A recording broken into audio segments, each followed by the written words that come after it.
let's get started. Okay. So this meeting, starting the school committee, this meeting is being recorded by Westwood Media. Is anyone else interested in recording the meeting? Okay. We're going to start with the Pledge of Allegiance. I pledge allegiance to the flag of the United States of America and to the republic for which it stands, one nation, under God, indivisible, with liberty and justice for all. Great. We're going to start with the superintendent's report. Great, thank you. Well, I thought I would start with some good news that I know you've all heard by now, but I'm just going to promote it again. So we are very proud to announce that the Downey Elementary School is a 2019 National Blue Ribbon School. Quite an honor. Schools have to be nominated by the Commissioner of Education in their states, and then after they're nominated, there's an extensive application process that we filled out last spring, and we kind of got over all of those hurdles, and then we're informed that the last thing was to see if our accountability data in August hit all of our improvement targets, and luckily we did. And so we got the good news. It was announced from Washington, D.C. last week, and if you go to the National Blue Ribbon Schools Program website now, you can see right here the profile on Downey School, Westwood, Massachusetts. There are our smiling faces, and the kids at Downey, oops, I think I have it right here. After getting the news, a couple days later, everybody wear their blue shirts, and they did a nice all-school photograph. Mrs. Gallagher has some fun things planned for students to celebrate this. I think it might involve an extended recess and perhaps some refreshments. So that will be fun. And then we're also planning a reception for faculty and staff just to celebrate this accomplishment. So needless to say, we're very proud of them. Really happy for them to see their work acknowledged in this way. Fantastic. So that's that. Next, I included in your packet our October 1 enrollment and class size chart.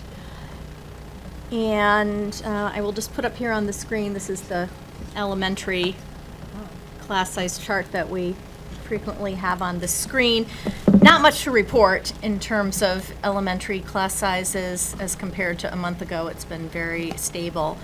But the report that you got in your packet this month also took a look at class sizes at the middle school and at the high school, specifically looking at, we made some decisions for the FY20 budget about reducing some staff at the middle school and increasing some staff at the high school. So we wanted to take a look at the impact of that. And the good news is that our class sizes in both the middle school and high school are quite good. So it looks like the reductions that we took at the middle school with the corresponding decrease in enrollment worked out. And I will thank Mr. Kuklentz publicly because he did a lot of work in the scheduling process to sort of smooth out class sizes to get the kind of chart that we see there. I have one comment. Yeah. Our numbers at the high school, isn't it up to 28 that we're saying is okay? Yeah. So what does that mean, 25 or more students? How many of those classes are over? Are over that? Yeah. Good question. I think I specifically called that out at the middle school, and I don't know if I did at the high school, but it's a handful of classes. It's not many at all. So there are 2 classes at the middle school that have 29 students, and a little more than that, but I mean, still single digits at the high school, and those tend to be in singleton classes. So the biggest class at the high school right now is a Latin class. I think it's Latin 3. Oh my God. And that, as I'm remembering, it's about 32. I mean, it's quite a large class. Because of our staffing with Latin, we couldn't break it up because if we created an additional section, we would have had to eliminated another Latin section. Is that an AP? No. Is the teacher okay with it? Does she feel that the kids are getting what they need to get? It's Dr. Zero, and yes. Oh, of and course. in the summer we did. I know he's fine. We did talk to him about these. Excellent question. The Yeah. middle school math has a weird distribution It with a lot does. of small and a lot of big. What is that caused by? Yeah.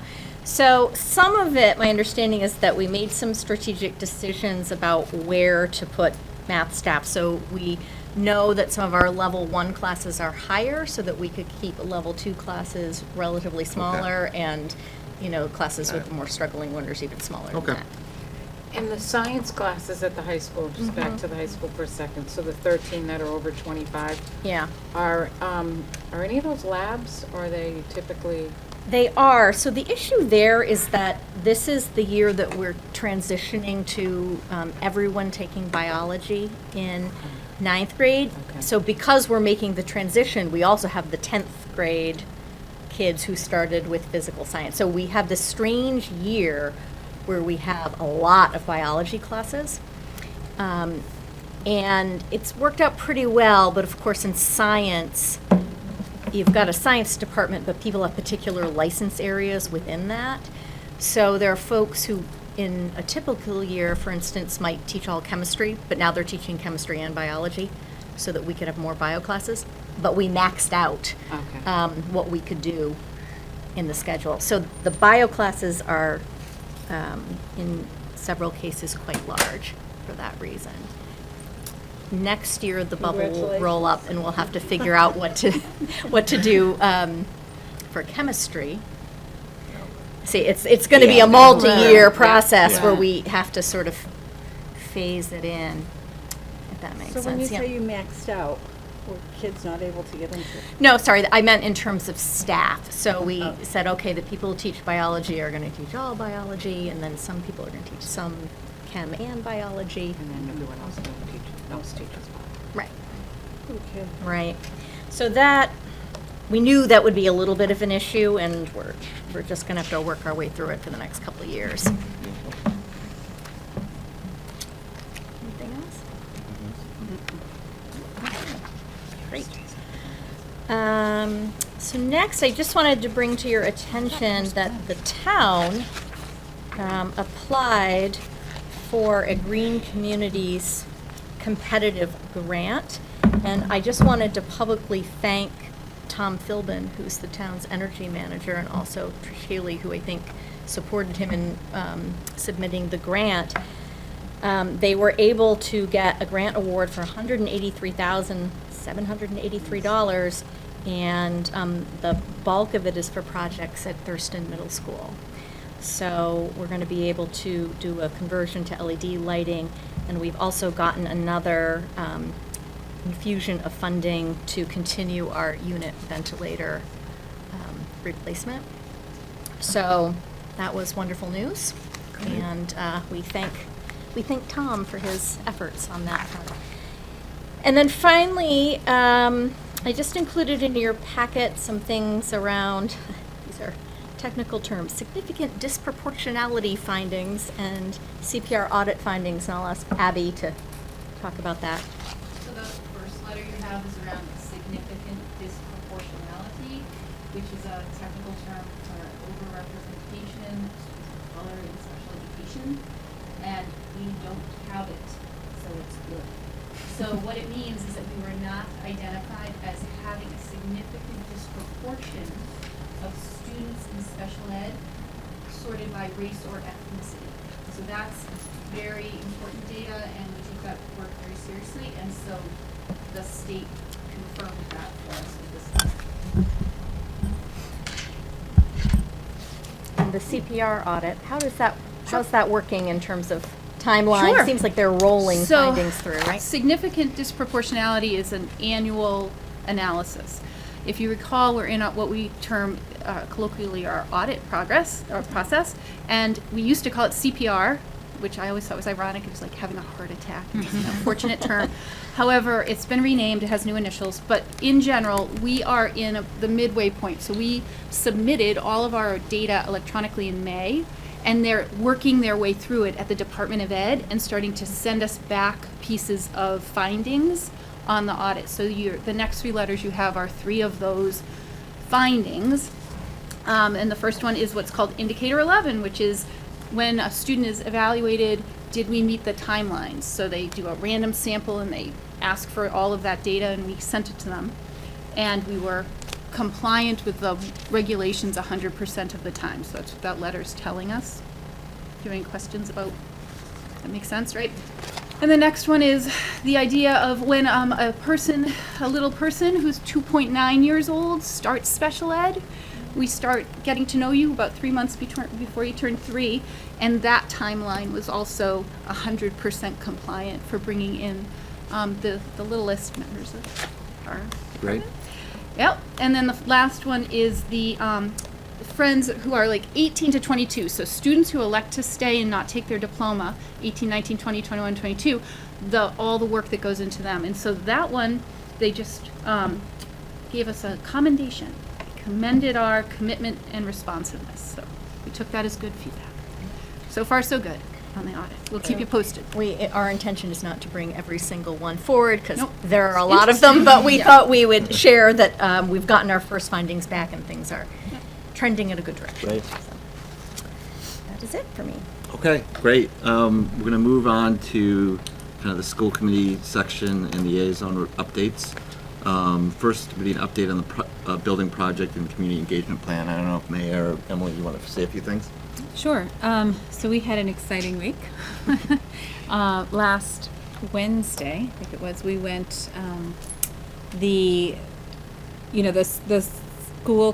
school building committee had designated a design review representatives from the committee, me, Emily, and Nancy Hyde. And so the three of us went down and attended the MSBA design review panel, where I think I mentioned last time, it's a 16-member panel, and the purpose of it was to decide who we would bring forward for interviews. If you recall, we had 8 proposals. We discussed all of the proposals as a group. Everybody voted, and the 3 that are coming back for interviews are Doran Whittier, DRA, I forget, Drummy, Rose, and Anderson. and Anderson, thank you, and William Ron. So these are the 3 architects. They have the questions that we'd like them to address in their proposals. They are presenting to the design review board next Tuesday. And immediately after the presentations, we vote again, and that's when we decide who the architect will be. So next Tuesday, we will have an architect in place. The first of the 2 initial community engagement forums is coming up. It's October 23rd, again, 7 p.m. at the middle school cafeteria. And as we've been trying to get the word out, and I know the principals did a great job at curriculum night, at each curriculum night, mentioning it. I think I've mentioned it in my PTO, in the PTO meetings that I'm going to. If you guys could do the same, that would be great. Just trying to get as much community feedback as we can on this project. And this really is the only time we're going to have, the community will have a significant opportunity to talk about So this. do you want to talk about how that will be structured? The format? Yeah. Sure. So we'll start off just with an overview of the project, again, reminding everyone why we even went into this thing to begin with. We will introduce the team, meaning, we'll talk about who's on the school building committee, but also introduce our OPM, our owner project manager, and we'll introduce the architect, who will be on board at that point. We'll And talk. they'll be there? Yes, there will be representatives from each of them, the OPM and the architect. We will talk about process and what happens next and sort of scheduling. But the bulk of the evenings are going to be, the breakout groups, where we give sort of a set of questions that we come up with in conjunction with the architect and the OPM ahead of time, and ask people to break up into smaller groups and discuss the questions and provide feedback to us. And in the small groups, will you have maybe a representative from in each group? I think the each of school the- committee, either the school committee or the school building committee. But in each group, there will be a representative who will moderate or, just kind of So set when the. we're telling people about this, we're saying that it's October 23rd at Thurston, and how long? And November 4 as well. So it'll be And- repeat the same. Same program. You can come to both, you can come to one, you can, but it's the same format. And for how both. long, I mean, so people know babysitters and so forth. It depends how Starting at talkative 7? people are and how many people come. It will start at 7. Okay. I imagine the presentation portion isn't going to go longer than half an hour. Yeah. In my mind, 7 it's to like 9. 7, I was thinking even 7 to 8:30, Yeah, but, 7 you to know. 8:30 sounds Yeah. ideal, because I that think- gives us half an hour for presentations Great. and then an hour The to discussion. discuss. I think it's a good thing to put a cap I on it, do because too. I think people are worried, you know, if they go It'll to go town on and meeting on and and all, they on. know how long the meetings go, they want to Yeah. ensure Right, that. and we should we have to have some structure. Well, we do, and yeah. we need to give an endpoint, so I think Yeah. 8:30 is reasonable. Good. And then there will be, so a second round of Mhm. engagement forums later, and at that second round, we will have collected all the input that we get the first round, and we'll be able to sort of reflect that back and say, this is what we heard. So, you know, I think it will be an iterative process, right, where we're kind of going back and forth saying, Yep. here's where we are now. But I think the key thing is to just try and spread the word about at least these initial sessions, so we get as many people there as we can. My concern, so we had a coffee with district administrators last Friday, and, you know, people had some questions about the project. And one of the things that I said to that group is, you know, it's been sort of long in the run-up here, just because of the MSBA process. So we had sort of a whole year talking about getting funding for the feasibility study, and we took that vote, and then there was a whole other year. And what we need people to know is, this is the moment, though, that things are really starting to happen, and they're going to happen fast at this point. So I know people have been hearing about the building project and it hasn't seemed real.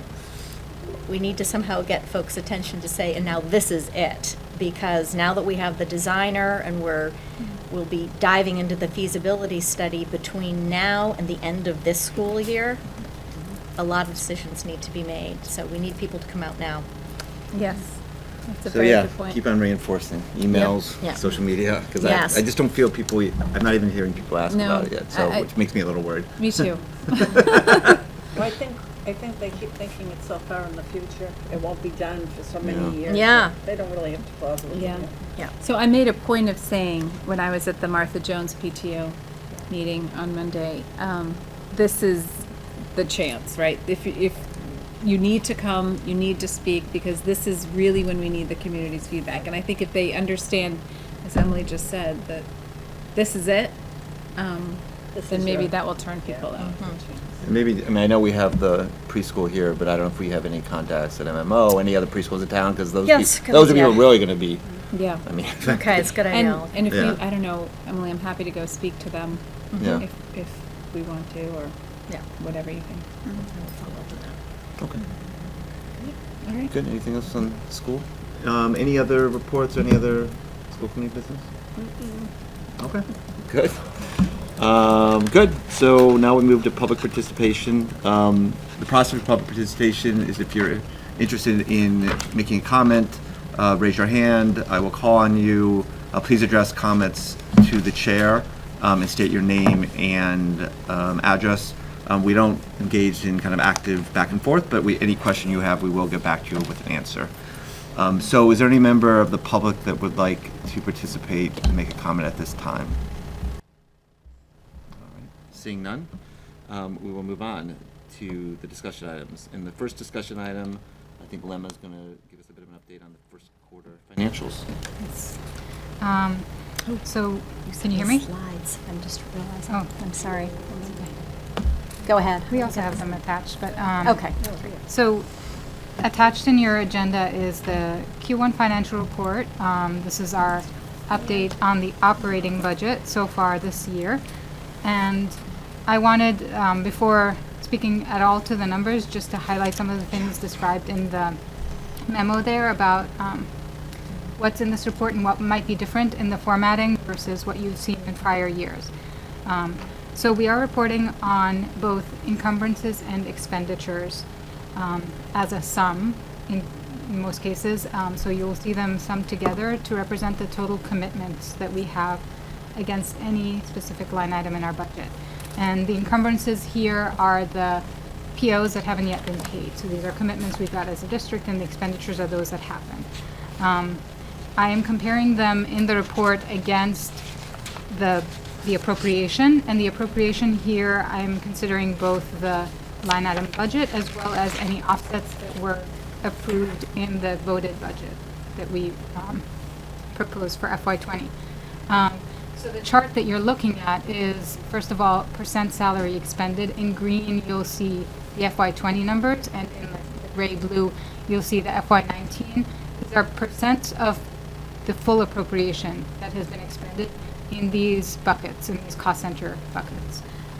And what you'll see at a quick glance, I'm assuming you'll conclude the same thing I did, which is that we are roughly in line with where we were last year at this point.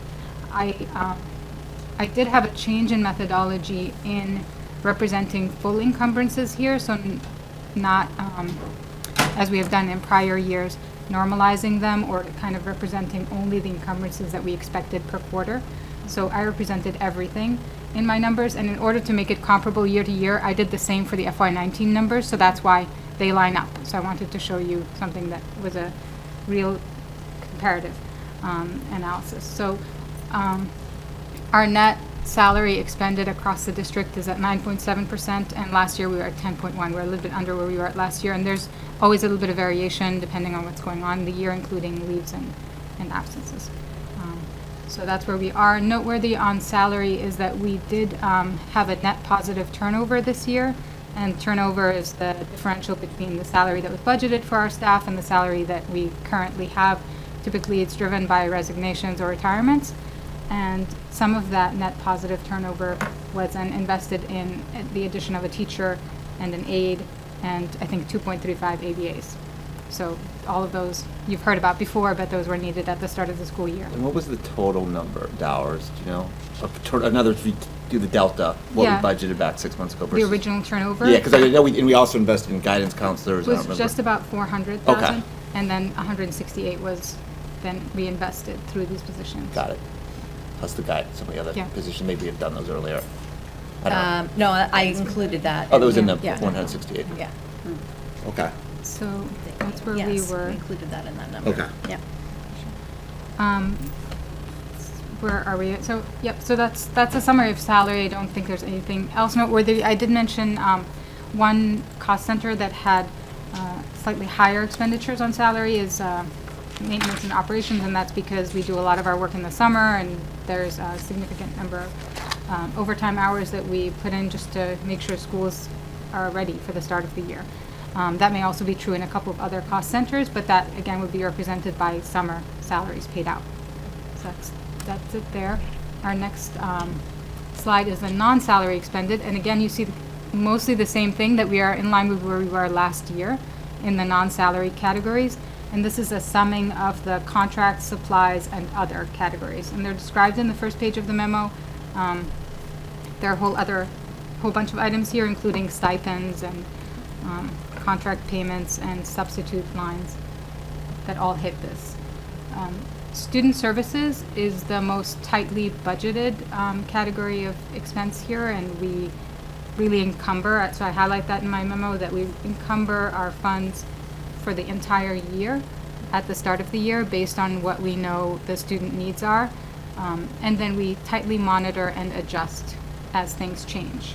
So you'll see that that budget looks like it's almost fully spent, 97% spent, which should make us nervous, but it's actually reassuring to me because it means we are very tight in assessing what we need, and we often we often increase POs, but we also may adjust them down when a need declines.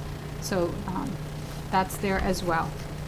Let's see. I think that's a highlight on student services. I don't know if you have any questions about any of these categories so far. Can I have a comment? So, Yes.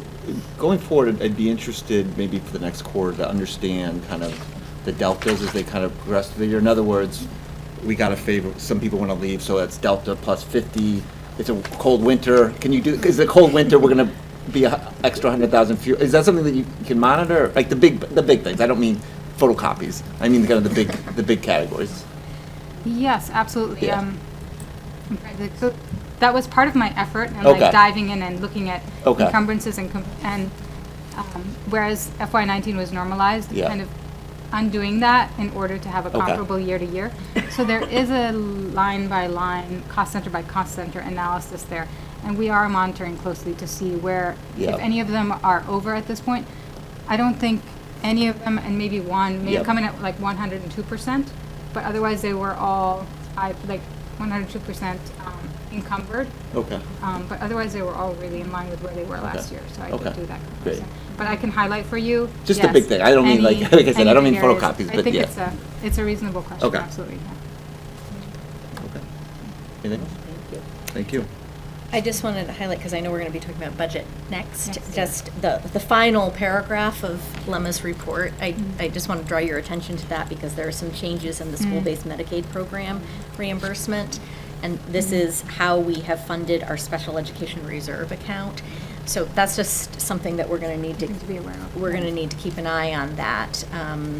You know, we think that there are some changes that may reduce the amount of reimbursement that we're able to Okay. access through that program, and that could be significant. Yep, for and this us. year, as well as in future years, we would want that account to be a resource, especially for situations where there's a one-year spike in student services expenditures, and we don't want to necessarily make a significant shift in our budgeting and in our investment and in our staffing to accommodate that 1 year. So it's an important resource, and we are monitoring to see if that's going to be impacted by the changes. So that reminds me of one other question. How, I'm a bit naive, how is the special education reserve account? Do we put money in there every year, part of a budget, to kind of fund the variations? Well, so this. Is that is that? So this is how we fund Okay, it, so that's how it's by funded. sort of getting that school-based Got Medicaid it, reimbursement, okay. which, and that is a significant process. And we have Got somebody it. whose job it is to basically do all the work necessary to submit. Yeah. And they've sort of changed the rules around Yeah, I can that. speak to it broadly, Yeah. and then Abby may add. So we have some services that are provided to students that are reimbursable. We have to have the necessary documentation and backup to Yeah. claim those reimbursements. And then there's a lag between when we claim and when we receive and discover that, yes, our claims were accepted, and that the claims that we submitted met the necessary thresholds. Okay. The And analogy that's is changing. like if you ever submit you go to the dentist and maybe 6 months later you get a check for $11 back and they've submitted it through 3 pods of insurance. This is on the It's quite state, complex. well, the local, the state, and the federal level, all the way up, and then all the way back down. And it's gotten constricted even more than it had been, which is remarkable. So we're working on it, and it's complicated. But we need to tell you now, like, the whole state is kind of grappling with this shift, and we'll Yeah. work together. There are some things that are now reimbursable that were not in the past, but they've also started to enforce some of the rules that previously they didn't enforce very tightly, and so we expect that some reimbursements may no longer come in. Great, thank you. Right, and that's important for us in terms of like things that Lemma mentioned, sort of the, you know, high one-time or maybe short-term tuition costs that we can't reasonably, you know, swing the operational budget that far from moment to moment. And so we rely on this mechanism when we think about how to budget for special education. Okay. Okay. Next up on the agenda is the fiscal year 2021. It's hard to think about that. Yeah. Budget planning on priorities, and this was, I think, a process we put in place maybe last year or 2 years ago to really get early input from the school committee around some maybe key priorities that we think kind of as they go into the planning process. Is that fair? Yeah, exactly. So I realized we did not include in your packet, but I will distribute to you our FY21 budget calendar. And we actually are getting underway a couple weeks earlier than last year, just to give us a little more time. It's the first time that Lem and I have been through this process together, so you know, we're thinking quite a bit about this process. So just where we are is we've distributed the budget calendar at Administrative Council. That's the district leadership team. We've talked about process and timeline for this year. I'm still waiting to hear about a date for the first budget steering meeting, so I haven't had that conversation with the town yet, but I'm told it will be happening in the next couple of weeks here in October. So after we have that meeting, we may have, you know, more to share about sort of the state of things. But you know, it was really helpful to hear from you last year, and last year we heard from you after we had had kind of our initial meeting with administrative council, and this year we're pushing this conversation back even earlier because we think it can help inform our discussions internally. So obviously, we will be thinking about meeting all of our contractual salary obligations, fixed costs. We're always thinking about addressing enrollment changes, class sizes, projecting needs in special ed. And then I think importantly, continuing to make progress on our district improvement strategy, right? So we don't just want to kind of maintain, we want to make sure that we're moving forward. So we're interested in hearing what's on your mind. Oh, I should mention, I did hear from the FinCom too, so the Education Subcommittee has been appointed. I see that Mike Powers is here tonight. Thank you, from the Education Subcommittee. That subcommittee is being chaired by Diane McCarthy and includes Mike and also Chris Parita. Great. Thoughts?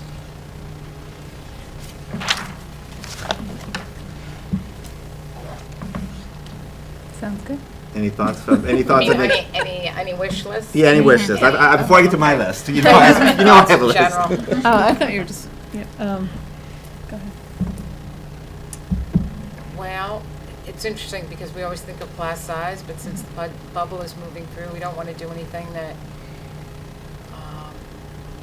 short-sighted. So, because again, I was thinking about the science classes. So I can't think of anything in terms of class size to do. What about maybe this is premature, but if we're making some changes, for example, to the social studies curriculum, right?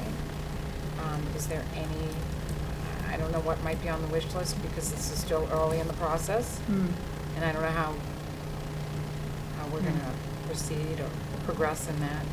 Yeah. If there's anything there. I'm just going to jump in on class sizes. So, Yeah. yeah, it's interesting because this past year we were able to take some reductions at the middle school because enrollment was going down, and it had been going down, right? So it declined to a moment where we felt like we actually could then realize some kind of savings there.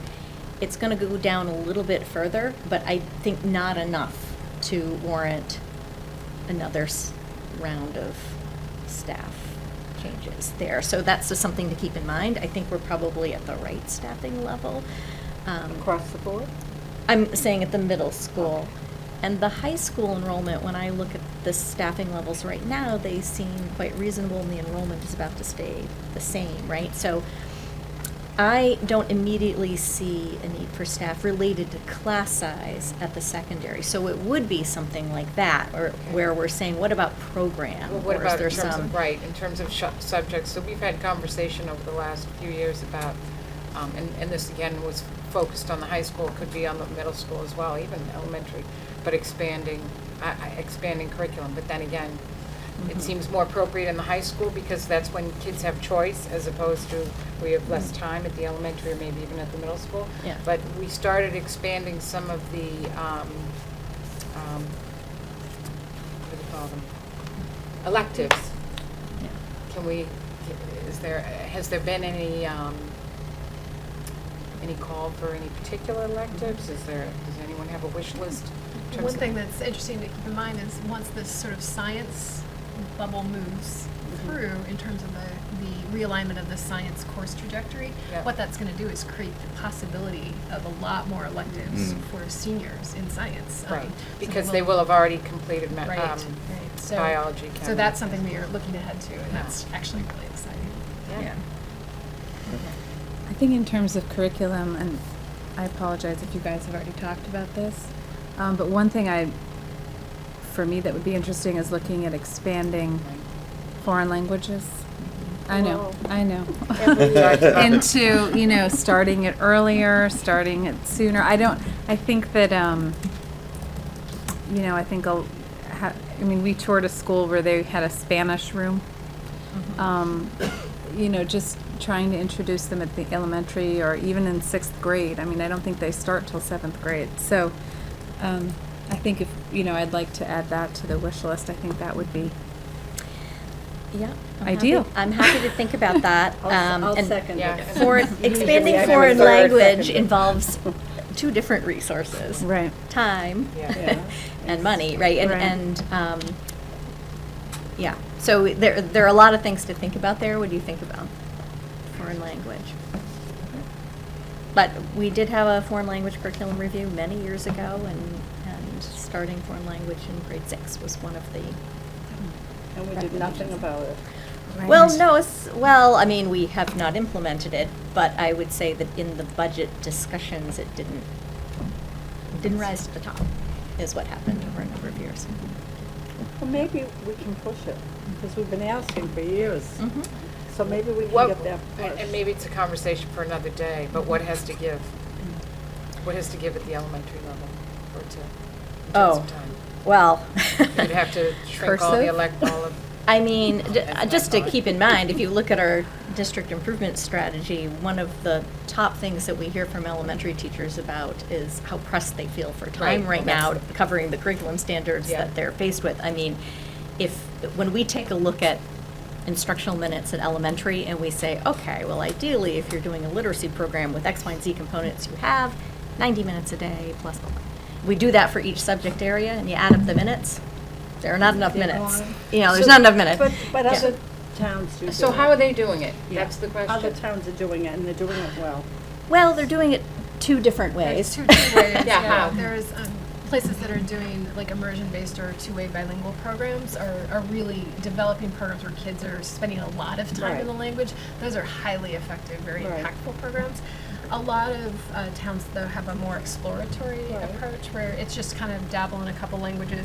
Really, it's a warm-up to fully immersing in study later. So it's not clear that that impacts their language, kids' language learning over time all that much. Right. It just kind of gets them intrigued at an early level. Hey, I have to say that I think I've been bringing this up for 20 years, and for 20 years I've been hearing that, and I believe you, the other experts are, but I know that other school districts are doing it. I know that the kids are benefiting from it. I do think they're getting something out of it. So I would like to see it explored. Why don't we Yeah. cost it out? Yeah. We'll cost it out for you. And I think the immersion programs are interesting, but it's only a part of the population, only those that opt into the immersion Right. program. Yeah. And Well, I can tell you we could not No, say, and- let's implement it in an Right. immersion, right? So we would and I have to don't look think at that is really, like, at least from my perspective, I'd like this to be available to everybody. So I would Can I ask- love to cost it out. Can I ask a question about prioritization, which is there's sort of the elementary, but there is also the grade 6 question, and kind of in your thinking hierarchically, what feels Maybe more we pressing? start Grade 6. I think and you then have to push it start with down, grade 6, and then otherwise push it doesn't down. make sense. Yeah, right. Right. You can't skip 6. Yeah, so maybe besides the dollars, maybe an action is to actually, the time, what other school, what Charlie would ask, what other towns doing, is it really just Yeah. one day, just maybe more of a, I know there's the dollars, but maybe a little bit of just refresh, what's the We research? can give you that, Yeah. because we did all Yeah, that as fine. part of So the maybe just an curriculum. update, So, One day and a there's week been or maybe an something. update, okay. Yep. That would be So I great. know that Yeah. it works. Are there other thoughts No, for my but I laundry do list? have another question. I did remember reading that the Mandarin classes are large. They've gotten bigger, yeah. Are they so large that we need to? Well, that would be an example where we might think about staff related to program.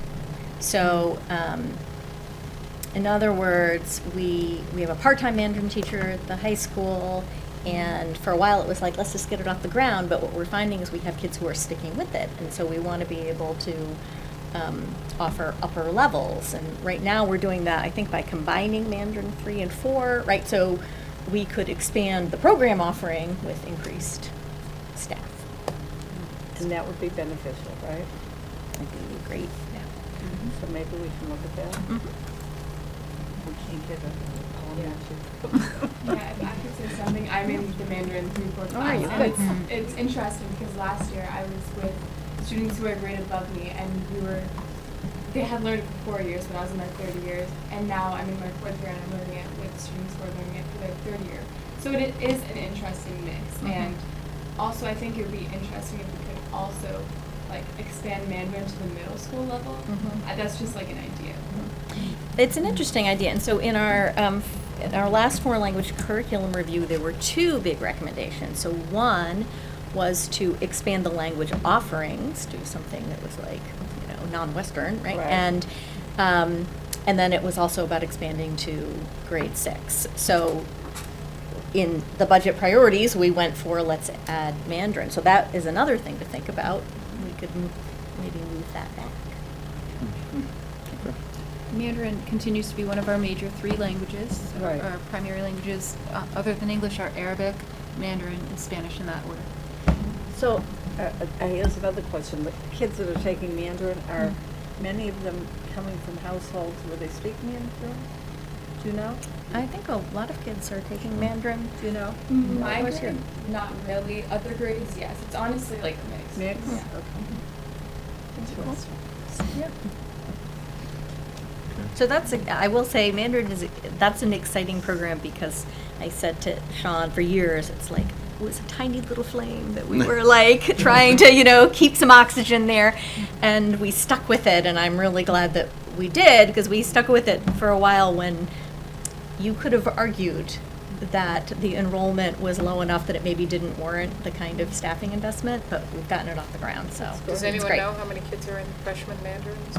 I don't know off the top of my head, I'd have to, yeah. In your update, maybe you can give the numbers of Yeah. who's taking what, I Yeah. think, just as well. Okay. Anything else on language? I've got a few things, as Okay. usual. Great. So one of the priorities, one of the things that didn't make the cut last year was literacy and math specialists, and I think that was some at the middle school, at least when Mike came, he said more intervention, so I'm just gonna get the laundry list here and just throwing it out, because that was on the list last year. I would love to see, and I talked with Steve about this, a review of our IT. IT. When I say IT, I mean I know Aspen is run by the town, and I don't know if this is a town project or a capital project, but my head spins when I hear about Canvas, and I hear about Google Docs, and I hear about Aspen, and I hear about God knows what other things. And so I don't know if that's a review, but I would love to start thinking about, broadly thinking about the future of that, and that may be money for study. I don't know. I'm just throwing So that I out just there. want to clarify what you're thinking, so I Yeah. understand. So like Aspen is what's called, it's SIMS, it's a student information Right. management system, right? Things like Canvas are LMSs, learning Okay, management okay. systems, right? And they have two different purposes and Yeah. functions. So I'm just clarifying, what is it you're interested in, things that we're using for teaching and learning purposes? I guess Is I'm that what you more, mean? I'm just thinking things that parents are supposed to interact with, or students are interacting with. Like Canvas, it gets back to this whole thing around, you go on Aspen, 2 teachers put stuff on there, 2 put it on some other site. So maybe that's not systems, I don't know, but my head spins on this. And then there's another one, VHL or VHP or, I don't I don't know know. what it is. Maybe it's not a systems, but I guess learned I about that think this about year. Aspen, Yeah. and Aspen is built on an old mainframe world, and so I'm just asking the question. Yeah. Is there a way to? And maybe Aspen's the best. I don't know. It's more just a broad question. Could we put money to start studying it or not? I'm just throwing these out. You can.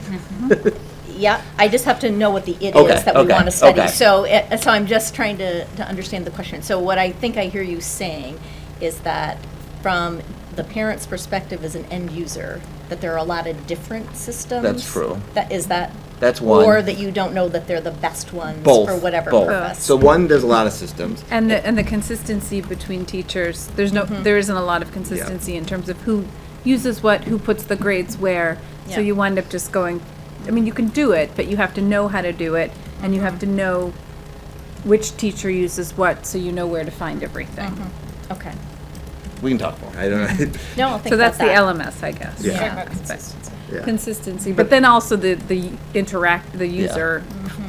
And I don't know. Again, I don't know, but it's like saying Aspen is as far from a cloud-based system as you can. It just looks and feels like something built from the mainframe era.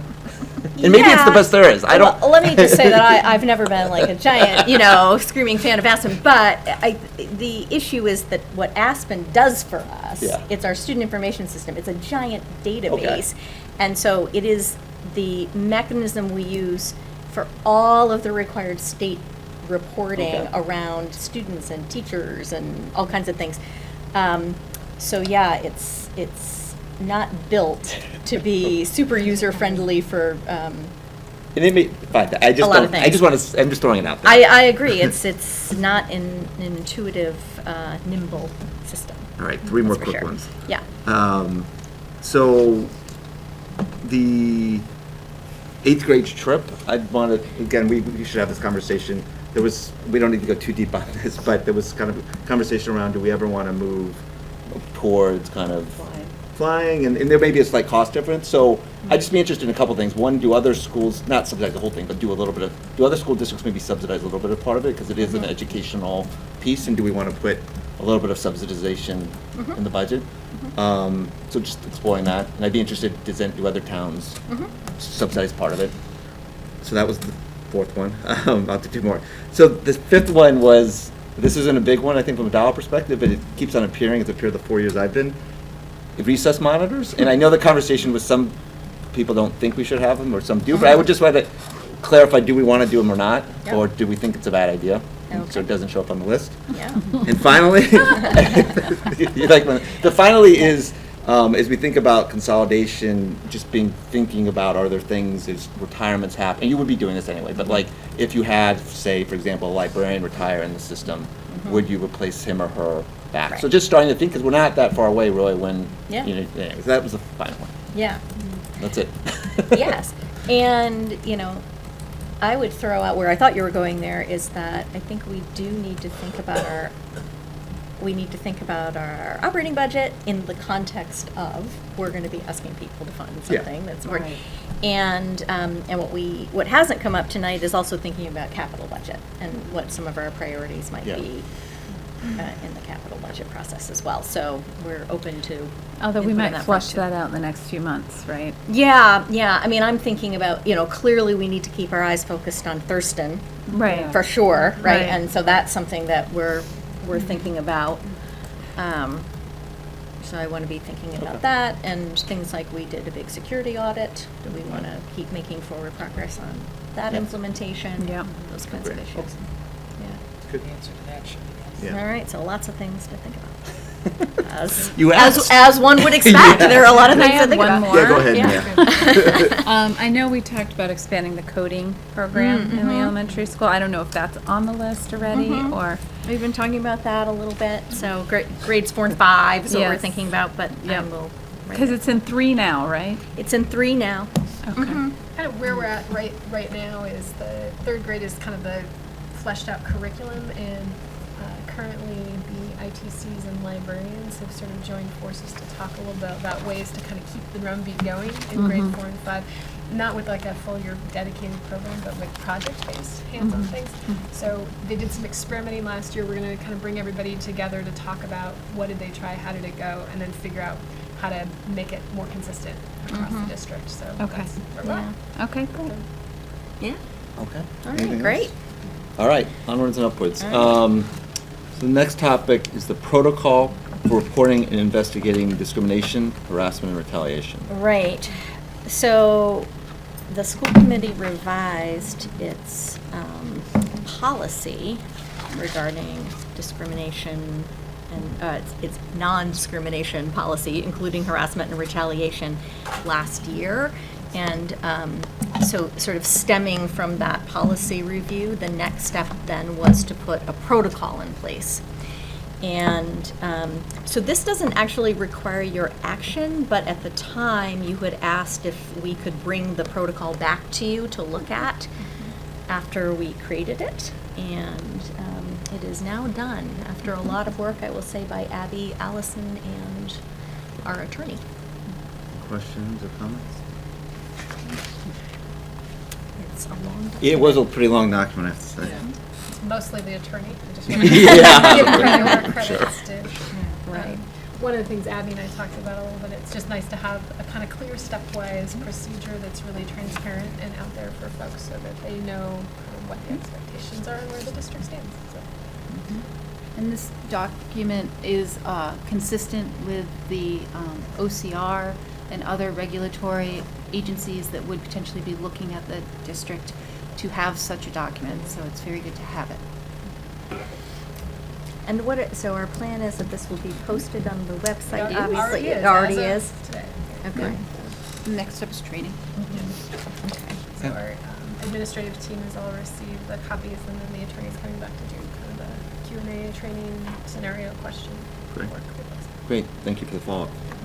Thank you for doing all the work. Okay, next section is policy reviews, the first one being the international out-of-country field trips, first reading. Yes, so this is something that we sort of had tentatively on the agenda for last year, and then you may recall we ended up revising vaping policies and whatnot, so this got pushed out a bit. So I'm presenting for your review this proposed international travel policy, and basically I had some conversations with our attorney, just sort of saying some things that have come up with the years, things that we're thinking about. And, you know, the school committee had a policy regarding overnight field trips, but nothing specifically about going out of country. So we wanted to clarify some things. So she listened to, you know, what our input was. I had to review policies from other districts, look at related school committee policies just to make sure everything, you know, lines up with the other things in our manual. And she drafted this, and she and I have talked about it a bit. And I think that it covers the things that are important. In my mind, what it does is it affirms that we think these are valuable, right? That we're in support of this conceptually.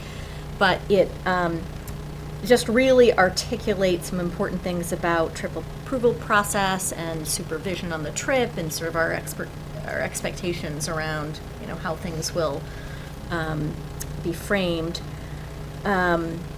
And one of the issues that had come up for us in the past was, you know, are teachers who are taking kids overseas acting in their capacity as our employees on these trips, even though the sort of monetary arrangement is between families and the tour company directly? And we felt that it was important to clarify that we do consider them to be acting in their capacity as our employees.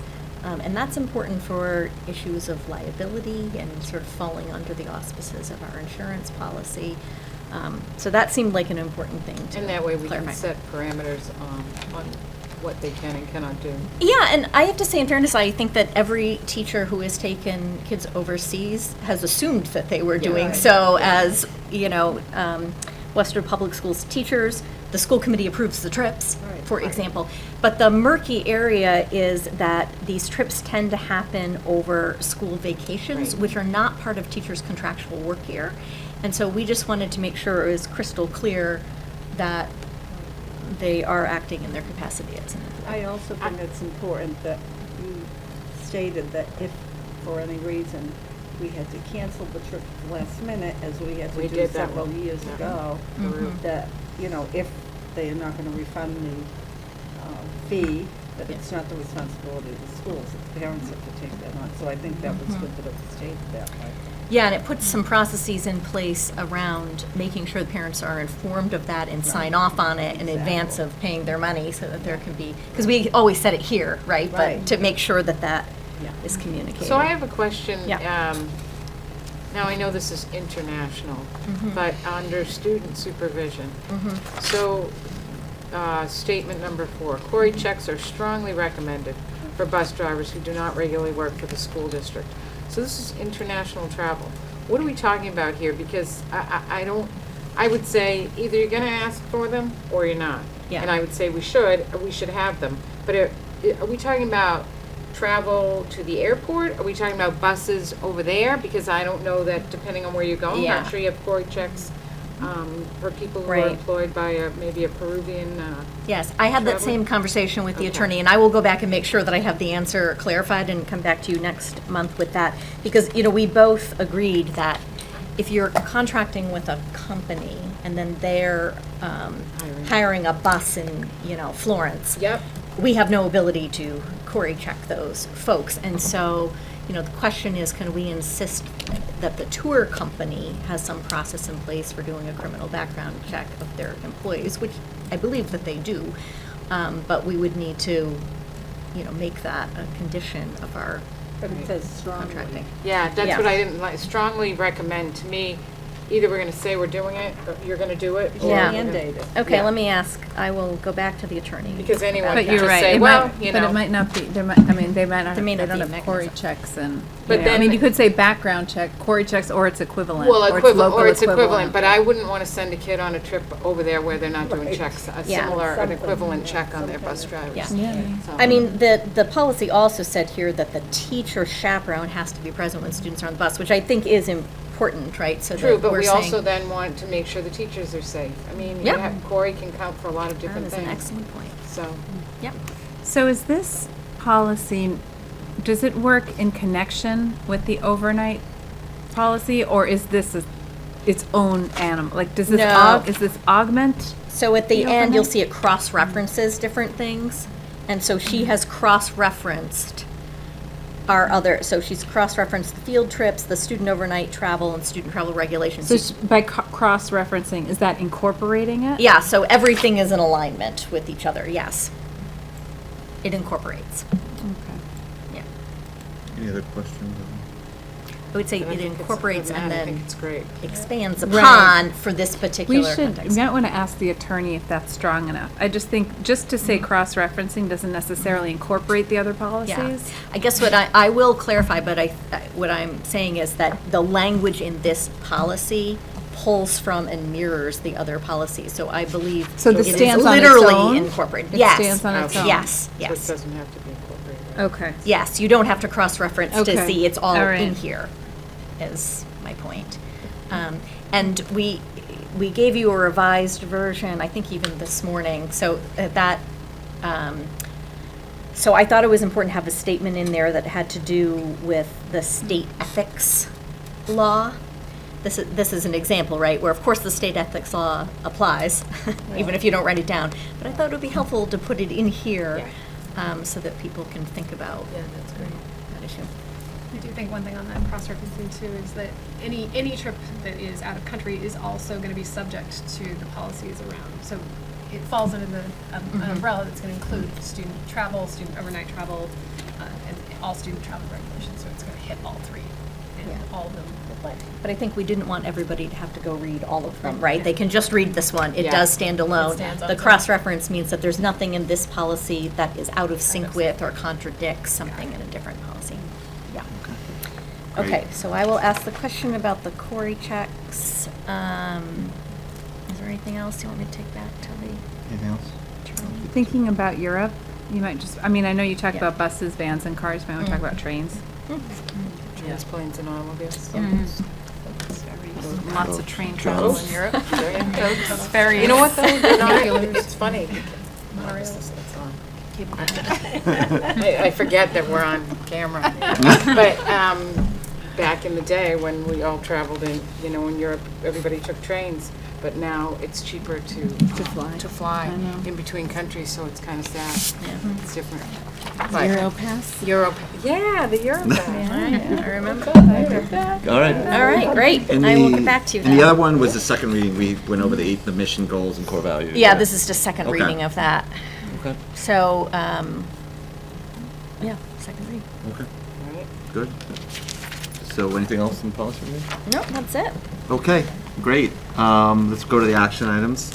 First action item is approval of the minutes from September 12th, 2019. Did everyone okay with the minutes? Was there any? I'll make a motion to approve.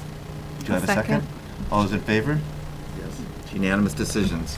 The next one is a vote to accept a donation for high school fitness equipment. Yeah, maybe Do you want to Roma. thank? Yeah. Has anyone ever not accepted a donation? I'm just curious. So we have a It's donation also through eligible. the Westwood High School Boosters to contribute to the purchase of new fitness equipment that would replace some equipment that is now obsolete and kind of targets very specific muscle groups. Rather, instead of that, we are moving towards fitness equipment that allows for more like flexible training. Yeah, and we certainly appreciate the support of the Boosters Club. That's great. In this Great. project. And it was 13,000?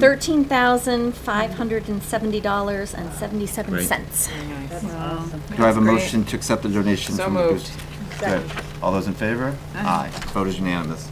Next one is a vote to accept a gift of $1,000 $45 from the Downey School PTO. Yep, this is used to purchase a touchscreen Chromebook cart for the Downey School. And we are similarly appreciative of the Downey PTO support. All right, do I have a motion to accept? So moved. All those, second, do all those in favor? Aye, okay. Next one is the approval of the 2019-2020 high school model UN trips, which I think were in the packet. They're in the packet, and so there are 4 Model UN trips requiring an overnight stay, and they're described in the packet. These are the same competitions that they've gone to in the past, and the school committee has approved those.